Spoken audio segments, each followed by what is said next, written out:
the only reason I want to speak to this briefly is I just want to explain why my questions are almost always focused on construction.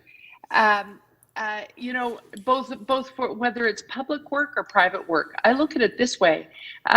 We charge every person who can buy a home in Toronto land transfer tax. And our rationale for that from the minute we started it was to say, you have been so fortunate in the city of Toronto. You've made enough money that you can afford to own a home. Not many people can. Lucky you. And in most cases, if you're not a first-time buyer, you've even made great capital gains because the property you've owned previously was in the city of Toronto. So we're asking you to make a real upfront investment in your community, and we'll spend it wisely on this community.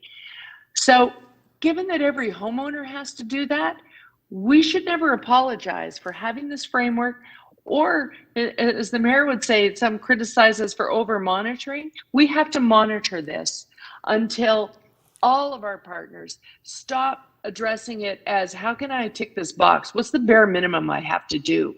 Their approach should be, I'm making a big profit on this vibrant, growing city, and I got to give back, and I want to give back. And it should be second nature to them that is a part of their approach to their project.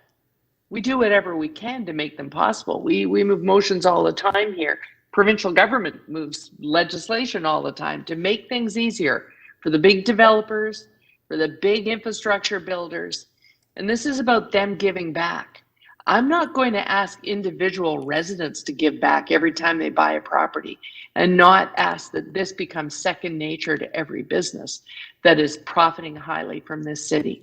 And that's why I focus on the construction sector. It's the number one indicator of where an economy is going.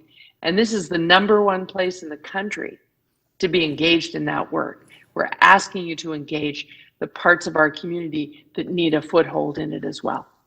Thank you, Madam Speaker.